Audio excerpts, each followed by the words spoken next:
Thank you, Russ. I'm John Jameson. I would like to lead off by putting things into a perspective. Uh, it certainly contributed to read the book All We Can Save, but at the same time, I've been thinking about this for years, so it wasn't exactly new.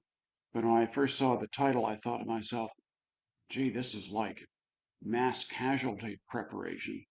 And I don't know that we have to go there. I was in the Physicians for Social Responsibility back in the 80s when we were trying to knock sense into people about how nuclear war was a bad idea. And at that time, I told people that uh, it was like having cancer, but I thought it was a treatable cancer. And thank God that the people who were in charge in those days uh, were persuaded that indeed it was a bad idea, and it still hasn't happened. I don't want to suggest that it won't happen, unfortunately, but we got to wise up, and the environment is another example of why that needs to happen, because apparently the amount of CO2 we've put into the air already is going to be enough to be more change to be baked in up to years from now. If we take now will extent, but we're stuck with what we're stuck with. And the upside of it all is that there are now exponential increases in renewable energies. And it's just possible that by the 2030s, we'll be able to uh, be carbon neutral. But then the fun begins, in my opinion, because then you start taking CO2 out of the atmosphere. That is already done when we make dry ice. You just have to fix it up in other ways so that it doesn't get back in the air. But this all is going to require grit, determination, uh, wisdom, all kinds of human virtues that haven't been talked about lately in the newspapers, unfortunately, but they're still out there and we need to encourage them. So I don't know if I've exhausted my 3 minutes, but I've said enough.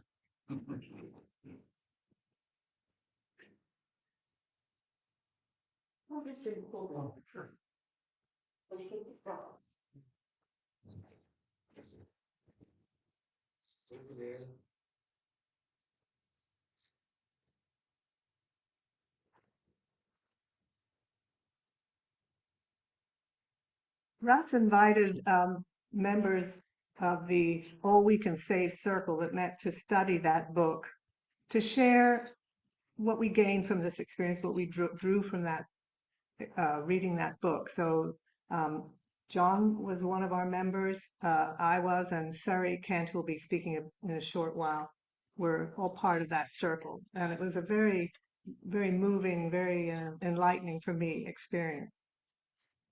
So as the editors Ayanna Elizabeth Johnson and Catherine K. Wilkinson state in their introductory chapter of For All We Can Save, this book initially had a dual aim: to shine a light back on our visionaries, uplifting the experience and dozens of voices of diverse women leading on climate change in the United States, and to advance a more nuanced, solution-oriented public conversation about the climate crisis.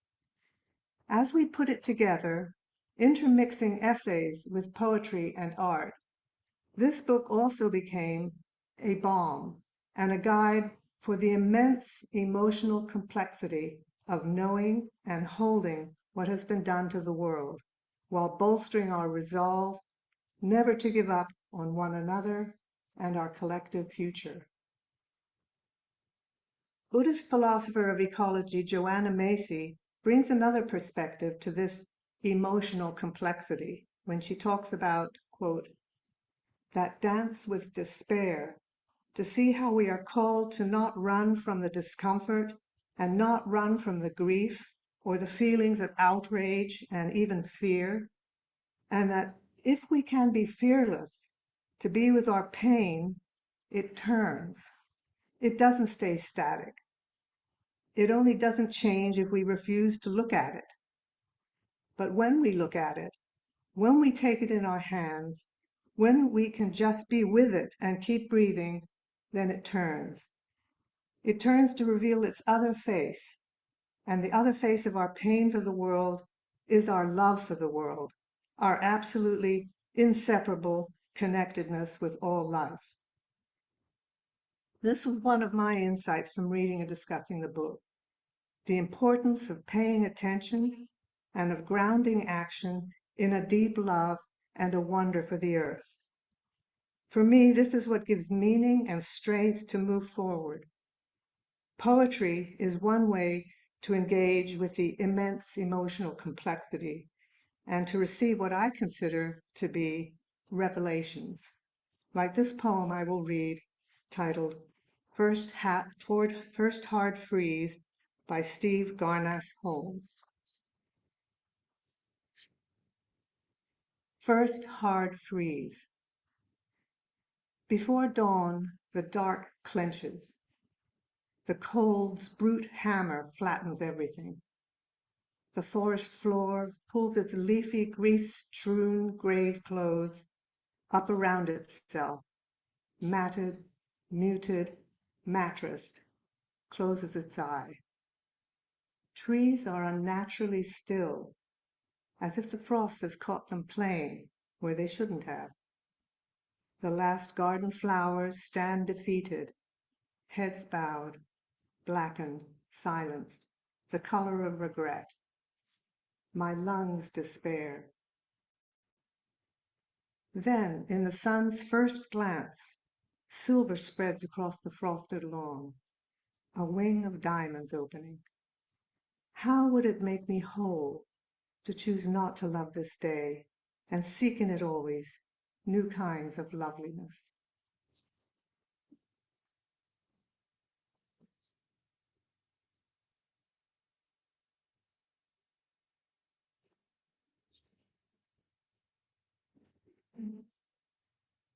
Hello, is the sound all right? Okay, how's it? Um, so I'm sorry, Kent. Um, it was interesting for me. Like John, I have been involved with the issue of how to respond, how to understand, learn about, talk about, act about climate change for a long time, like since really 1995. I remember I was collecting articles and so on. Um, um, and so when the book first came out, I didn't rush to buy it, but I'm so glad that I joined the circle. I discovered how much I needed this book. One of the things I love about it is that the subtitle, all we can say, starts with truth. Truth. There is not enough truth being shared with the public about where we really are, which is in deep trouble. So that, as Anne was saying, we need to hold where we are while not going into despair. And this book was just incredible for me to read, and to help with that process. So just conversationally, a couple of things I wanted to share. One is, I grew up in an extremely white town. We did have a Latino population. This is back east, Bethlehem, Pennsylvania, steel town. All our Puerto Rican steel plant workers were literally across the river, and I grew up never even interacting with most of them, although luckily along the way I I was able to learn Spanish and begin that process. But I just seemed like all through my life, never had the chances to form friendships or deep work relationships with Black people, but particularly Black women. And one of the wonderful things about this book is reading the voices of Black women, powerful, powerful, and reading what they did, and seeing the list of the not just the essays, but at the end list the little biographic sketches of each of the women who wrote. An example of one of them, this great title of the essay, um, "Collards Are Just as Good as Kale" by Heather McTeer Toney, who one of her earlier leadership things was becoming the first Black woman mayor of a town in Mississippi called Greenville. In Mississippi, that in itself was a great step. But she became the leader after, many different things that she did, including work with the EPA, of what this group called Mom's Clean Air Force. And I started getting emails from this group. I have for a couple of years, 2 or 3 years, and oh, there are little activist things you can do, so you can sign on and do it. But it was so empowering for me to read the words, learn about the woman herself who was leading this, so that when I get those emails, I feel really different about them, just much more from the heart. I'll just, without going on too long, another thing that struck me about this book was the sense of mentorship. I have many times in my life felt the missing of a mentor, and wishing for a mentor, but not knowing how to do that, get one, and all that. And the essays in this book, one of the main thrusts of it is to mentor other women who have been activists and dealing with their problems, uh, what they learn, but us, the readers, mentor us to move forward, to take the next step, to do the next hard thing. And there are, I could quote, but I won't for time, but there are all these inspirational, fierce encouragements to us all to look for where we can take action, what's right for us. So I'm going to end with reading a poem that relates to how to keep this up. I've been working on this a long time, and I always feel like I should do more, and I'm getting older and it's harder to do more, and it can bring me down. It can be really hard. And a friend of mine, who has worked for years really successfully in the Beyond Coal campaign from the Sierra Club, so successfully has been working on in New York State. She sent me this poem, and many of you might even know it. It's a poem by Wendell Berry called "The Peace of Wild Things." When despair for the world grows in me, and I wake in the night at the least sound, in fear of what my life and my children's lives may be, I go and lie down where the wood drake rests in his beauty on the water, and the great heron feeds. I come into the peace of wild things, who do not tax their lives with forethought of grief.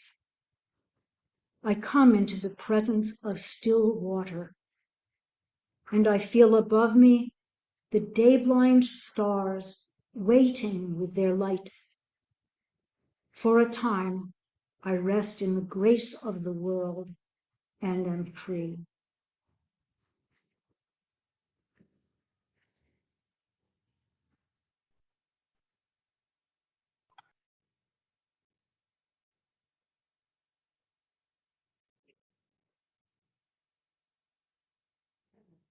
So now we're going to hear again from naturalist and writer Michael McCarthy, who calls the natural world a resting place for the psyche. In this reading, he talks about rebirth in relation to the season of spring. But remember, the progression towards spring and that magical rebirth starts as days imperceptibly start to lengthen, which will happen 3 days from now at winter solstice. I think there are a number of reasons why the natural world can spark joy in us. It can often happen suddenly, and you don't quite realize what you're feeling when you're suddenly taken over with this very strong emotion in certain circumstances. It can be in a sunset. It can be in the presence of a landscape. But it's certainly the case that the reawakening of the world every spring is something that stirs very, very profound emotions in us. The fact that our lives are linear, they only go in one direction, but the life of the earth is circular. It goes round, and everything dies in autumn, and the leaves fall off the trees, and the world seems to come to an end, and it's all locked up in ice. But then it's reborn. And that's one of the greatest things in our lives, surely, that rebirth of the earth. I think you have to be a very, very concrete hearted person, a heart of stone, not to be moved by that. And it's not just the physical beauty, which is enormous, it's that sense of new life to us who only have one life, especially as we get older and we know that the end of it is coming. The fact that here is new life being born. I have a friend who's a woodland scientist. He's in his early 70s.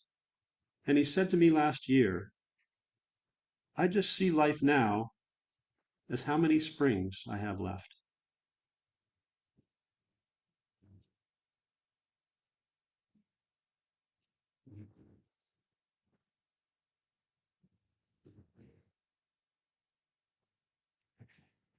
So this evening marks the beginning of Hanukkah, which will run 8 days until December 26th. And Hanukkah is the story of a miracle, that the oil lasted for 8 days when there was only enough for one. The first Jewish temple had been destroyed, and the oil was all they could save. And it was only enough for one day, but it lasted for 8 until they could replace it with blessed oil. A miracle, a complete disaster, and a miracle side by side. We might have left the natural world, most of us, but the natural world has not left us. Svante Arrhenius, a Nobel Prize winner, started studying the origins of the Ice Age in 1891. He pursued an approach different from other scientists, but he began wondering if the CO2 levels in the atmosphere could be associated with the comings and goings of ice ages. What effect would CO2 have on Earth's temperature, he asked. Now, remember in 1890, this was the beginning of huge amounts of coal being burned globally for the industrial age. Now, the math involved in such equations between CO2 and the Earth's temperature well beyond anything that was available in the 1890s. He lacked crucial information. He didn't have a calculator, didn't have a computer, didn't know about the wavelengths that were what gases absorbed CO2. The climate change, meanwhile, is this immense, complicated, horrible thing with feedbacks, extremely complicated. But Arrhenius pursued calculations for years, being obsessed to the point of having his marriage completely fall apart. His wife abandoned him because he spent all his time on calculations. But he stuck with it, and by thickening the atmosphere blanket that warmed the earth, humans must, he argued, be altering the climate. Using pen and paper, he calculated that the amount of carbon dioxide, if it doubled in the air, would then have global temperatures rise 3 to 4 degrees Celsius. 1895. Today, scientists believe that a doubling of CO2 will push temperatures up between 2.5 and 4 degrees Celsius. Now, Arrhenius thought that this temperature rise would be great for the inhabitants of Earth. A warmer climate for all, he said, this would change gradually, and he said it would gradually take place over 3,000 years. Currently, we could double the 1890 levels of CO2 in our atmosphere in your lifetime. And so far, all the evidence is the global changes are not good for the inhabitants of Earth. How did this happen? Why did we do this to ourselves? What can we do? Well, first, I believe we need to critically look at how we think. For how you think determines everything. Here's some quotes that are not gender inclusive from people much more famous than any of us. Marcus Aurelius once said, "Our life is what our thoughts make it." Ralph Waldo Emerson, "Man is what he thinks." From the Hebrew Bible, Proverbs 23, verse 7, "As a man thinketh, he is." So how do you think? Well, I've been thinking a lot lately about how I think, which is difficult because of my unrecognized biases. Hard to know yourself. In a narrow perspective, I believe thinking can either be linear or cyclic. You've heard that today. And our thinking patterns are intertwined and influenced by our beliefs about time, history, religion, and life itself, all of which have linear and cyclic methodologies. Let's take a couple of. Is time linear or cyclic? Ancient cultures thought it was cyclic, which is logical, right? The daily sun patterns, the seasonal changes, the tide, the moon, the cycles of plants and animals. From observing nature, time looks cyclic. Here's the argument. Time is cyclic. Time is marked by repetitions. The sun rises and sets, seasons change, living things go through the biological cycle of birth, life, and death. And until the Renaissance, this is how people experienced time. There was no technological progress. The world was a loop. But linear view of time started, some people argue, 2,000 years ago. Some authors even say it was Jesus who broke the cyclic view of time. Jesus' view of life, from this life into the next, where you're with God for eternity, that was a one-way journey. There's no cycle. And here's the argument. Time is linear. With the Renaissance and the acceleration of technology, humans invented the linear theory of time.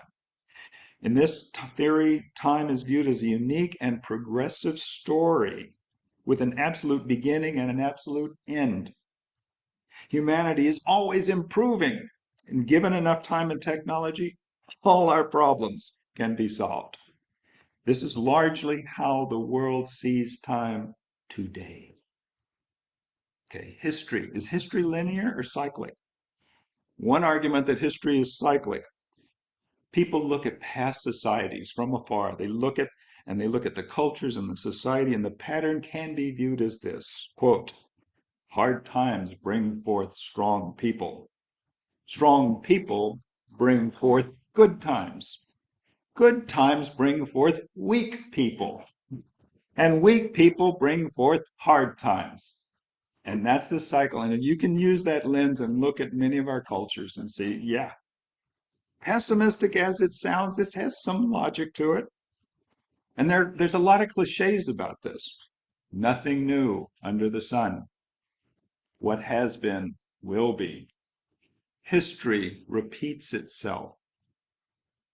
But is our view of history really cyclic? Here's what I was taught. History's a straight line. It's always moving forward from one phase to the next. Everything happens for a reason, to fulfill a specific and end goal. History's results created over time a better and better world for humanity. Everything that's happened in the past has been building up to this point in the world I'm living today. My parents had a better life than my grandparents. I had a better life than my parents. The next generation will have even a better life. That's what I was taught. What about religions? Are religions linear or cyclic? Linear religions have a beginning, one life, and an end, usually with some kind of judgment at the end, at the Day of Atonement. Christianity, Islam, Judaism, Zoroastrianism, they're linear. This life onto eternity. Cyclic religions have an idea of birth, death, and rebirth. Incarnation, reincarnation is a major theme. Samsara over and over. Hinduism, Buddhism, Jainism, they're cyclic. I think you get the point. If you're thinking linear, you live and behave in a certain way. If you think cyclically, you live and behave in a different way. How you think determines everything. I believe our climate crisis has one root cause of linear thinking. Our consumption is most linear. Any plastic in your life, it's linear. Oil is pulled, plastic is made, usually one use, thrown away. 2/3 of our electricity is generated by burning fossil fuel, another one-way consumption. And that consumption is not part of any ecosystem. Your car is a linear possession. From construction, mostly of non-recycled, non-renewable materials, and the huge amount of energy it goes into making that vehicle. And most of it, after you're done with it, goes into the landfill. And that's not even to mention the gas, the oil, the parts, the tires needed to keep it going. Your computers, your cell phones, the packaging of your vegetables. Amazon purchases packaging, batteries, and most of our purchases are one-way and linear. We procure an item made from materials harvested from the earth, we make use of it until it no longer works, and then it gets thrown away. Is it too late? Are we doomed? No, I don't think so. The situation is serious, no doubt about it. But I have hope if we can begin to think in cycles. If we can begin to stop thinking linearly. These changes are being achieved towards cyclic action. We're moving in that way. Renewable energy is getting cheaper, it's radically increasing. Solar and wind and tides, they're cyclic. They're renewable, they're part of a cycle. Electricity, when it's generated this way, is part of a cycle. Companies are aggressively finding ways to reduce packaging and improve the products for reuse. Metals are being recycled at an all-time high. 75% of lead is recycled. 50% of aluminum and steel is recycled in North America each year. 34% of copper gets recycled. And paper recycling is slowly increasing. We're currently at about 66% of recycled paper. Now, none of this recycling is 100%, but we're getting better. And the climate crisis is now included in the list of the greatest threats to humanity. This list includes an assortment of human-created hells on Earth, including COVID-19 variants, economic collapse, nuclear war, destructive use of artificial intelligence, water scarcity, and now climate crisis. This sounds really bizarre, but I'm glad we're on the list. We're on the list of things that are threatening humanity. It's a good thing. It's a good thing because we're talking about it and we're worried about it. And That's the first step in avoiding a catastrophe. As religious people, we need to start asking ourselves, are we thinking cyclically when we consume food, goods, services, and materials? Or are we thinking linearly? Now, this is a Keurig pod. I bought my first Keurig coffee machine in the last month or so. And when I visit my family in Texas, they have them, and they're just so convenient. You just pop in a plastic pod to make a nice cup, and it's good. It's good coffee. Well, I bought my first one. This is made of stainless steel. Okay. So what you do is you put the coffee in here, you put it in here, and then you do it. Then it gets a little messy because you have to get rid of it. It's a little bit of more of a hassle, but I'm not consuming any plastic. Is this going to save the world? Absolutely not. But I'm beginning to think cyclically. And maybe I can get other people to begin to think of little things that can be cyclic. This will be recycled.